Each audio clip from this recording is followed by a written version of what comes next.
পর্যায়ে আমাদের সামনে গুরুত্বপূর্ণ বক্তব্য রাখবেন মুফতি শাহ ওয়ালিউল্লাহ। মুফতি শাহ ওয়ালিউল্লাহ।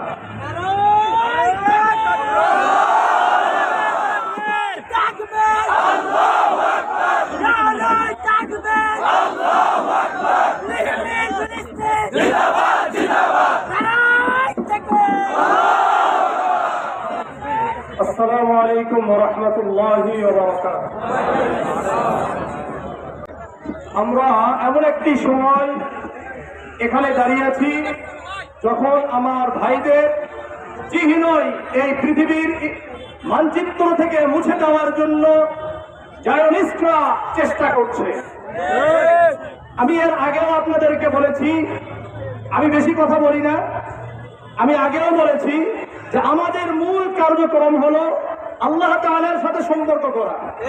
এই জন্য বলেছিলাম যে প্রতিদিন কমপক্ষে গাজাবাসীদের জন্য, ফিলিস্তিনের জন্য 2 রাকাত করে নামাজ পড়ে আল্লাহর কাছে দোয়া করা। দ্বিতীয় বলেছিলাম কুনুতে নাজিলার আমল প্রতিদিন মসজিদে মসজিদে হতে হবে ফজরে। তৃতীয় কথা বলেছিলাম যে আমাদেরকে তাদের পণ্যগুলোকে বয়কট করতে হবে। এই কথা অনেকের বুঝে আসে না যে পণ্য বয়কট করে লাভটা কি।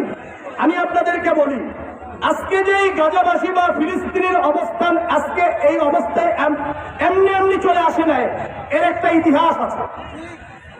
এই ইতিহাস হলো 1920 সালে। আগে কিন্তু এখানে কোনো ইসরায়েলি বা ইহুদি ছিল না। এরা বিভিন্ন এলাকা থেকে অল্প অল্প করে এসে এই ফিলিস্তিনি, এই জেরুসালেম অর্থাৎ গাজাবাসী অর্থাৎ বাইতুল মাকদিস এলাকায় তারা জমি কেনা শুরু করেছিল।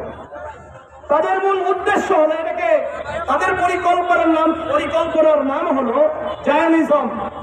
এই জায়নিজমের মূল বিষয় হলো এই বাইতুল মাকদিসে তারা ইহুদি রাষ্ট্র প্রতিষ্ঠা করবে এবং এখান থেকে সারা বিশ্ব শাসন করবে। এভাবে অল্প অল্প কিনতে কিনতে তারা কিছুটা অবস্থান তৈরি করলো। এরপর আরেকটা নাম হলো গ্রেটার ইসরায়েল।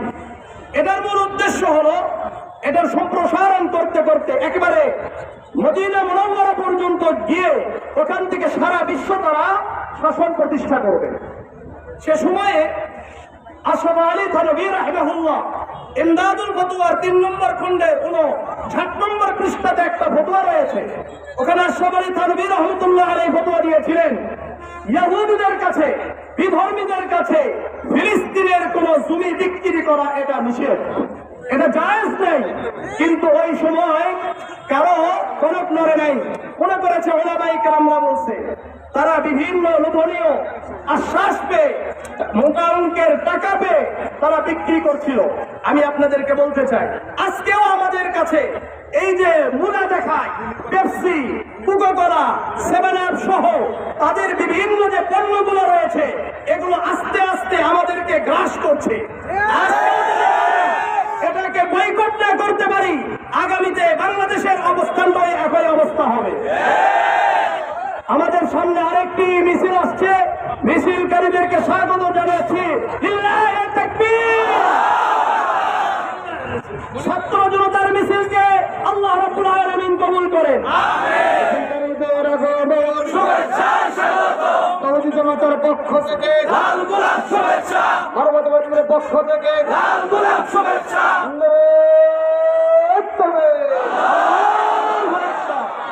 সুতরাং আল্লাহ রাব্বুল আলামিন আমাদেরকে এই বুঝটা দান করে। এই জন্য আজকে থেকে কারা কারা নিয়ত করতে পারে কমপক্ষে প্রতিদিন 2 রাকাত করে নামাজ পড়বো ইনশাআল্লাহ। মসজিদে মসজিদে কুনুত নাজিলার আমল হবে ইনশাআল্লাহ। এবং আমরা এখান থেকে যেই ঘোষণা আসবে এটার উপর আমল করবো তো ইনশাআল্লাহ। আপনাদেরকে বলতে চাই, ওলামায়ে কেরামদেরকে ছোট মনে করার কোনো সুযোগ নাই।